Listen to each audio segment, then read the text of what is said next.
Hello বন্ধুরা, আমি চলে যাচ্ছি আজকে আমার অফিস কলিগের বিয়ের রিসেপশনের গিফট কিনতে। সেই ব্লগটাই তোমাদের সাথে শেয়ার করছি। এখানে দেখতেই পাচ্ছ আমরা হেঁটে হেঁটে চলে যাচ্ছি দুপুরবেলা প্রচণ্ড রোদ্দুরের মধ্যে। অফিসের সামনেই রয়েছে আমাদের চাঁদনি মার্কেট। এই বলতে বলতে চলে এলাম, তাই জন্য আমরা চাঁদনি থেকেই গিফটটা কিনবো ভাবলাম। আর হ্যাঁ, গিফটটা হলো একটা ইলেকট্রনিক্স কিন্তু গ্যাজেট ঠিক নয়, যেটা হোম অ্যাপ্লায়েন্সেস, কিচেন অ্যাপ্লায়েন্সেসও হতে পারে। তো আমরা সেটা কেনার জন্য ওখানে গেছিলাম। আমরা যখনই কোনো কিচেন অ্যাপ্লায়েন্সেস অথবা ইলেকট্রনিক্স জিনিস কিনি তো চাঁদনি মার্কেট থেকেই কিনি। বেসিক্যালি এই মুহূর্তে হয়তো বিয়ের গিফট বলতে সবার মাথায় সোনার কথাই প্রথমে আসে, কিন্তু এই মুহূর্তে যা গোল্ড রেট চলছে তাতে কিন্তু কাউকে খুব সুন্দর একটা কিছু যেটা মনের মতন হবে সেটা দেওয়ার মতো সামর্থ্য আমাদের অনেকেরই হয়ে ওঠেন। এবার আমাদের ফান্ডিং যা ওঠে তার মধ্যে তো আমাদেরকে ম্যানেজ করতে হবে ব্যাপারটা। হয়তো যা ফান্ডিং ওঠে তা দিয়ে খুব সামান্যই একটা সোনার জিনিস হবে, যেটা হয়তো খুব একটা ভালো হবে না, বা অফিসের পক্ষ থেকে যাচ্ছে বলে খুব একটা সামঞ্জস্য বজায় থাকবে না। তাই জন্য আমরা মনে করি যে যেটা ঘরে কাজে লাগবে এবং নতুন বিয়ের পর কাজে লাগবে, যেটা নেসেসারি সেরকমই কিছু দিতে। এর আগেও আমরা বহুজনকে মাইক্রো ওভেন দিয়েছি বা কাউকে ইন্ডাকশন এরকম টাইপের দিয়েছি।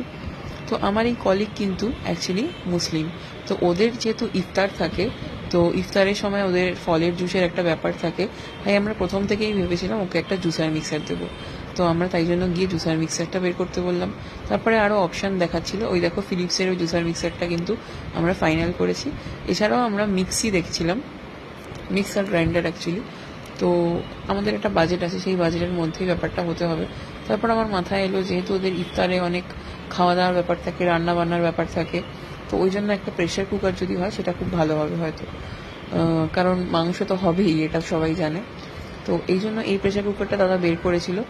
আর এটা হলো প্রেস্টিজের প্রেশার কুকার, আর এটা হলো নতুন রকমের এসছে। এই প্রেশার কুকারটা কিন্তু ইউজ করতে বেশ সুবিধা। এই দেখো দাদা দেখাচ্ছে, ওপর থেকে জাস্ট প্রেস করে এটা খাপে খাপ লাগিয়ে দিলেই কিন্তু হয়ে গেল। ওই এখন যে আমরা প্রেশার কুকারগুলো ইউজ করি ওগুলোকে মাথা বেঁকিয়ে ঢোকাও, হেন করো তেন করো, এত ঝামেলা কিন্তু নেই।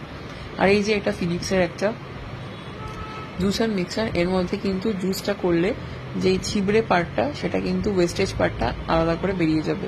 তো এইটা একটা সুবিধা।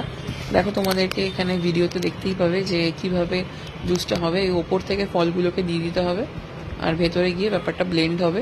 যেরকমভাবে মিক্সি চালানো হয় সেরকমভাবেই মানে আপ ডাউন করার ব্যাপার আছে, ওটা করতে পারবে।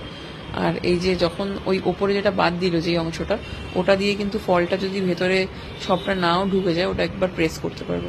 আর এই যে এটা হলো ছাঁকনি, এখানে সমস্তটা ছেঁকে থেকে যাবে, এরপর এটা ধুয়ে দিলেই ভালো ক্লিন হয়ে গেল। তো এই ছিল আমাদের দুটো গিফটগুলো কেমন হয়েছে অবশ্যই জানিও। তারপর দাদা র্যাপ করে দিচ্ছিল, আর দোকানের নাম জানতে চাইলে জানিও।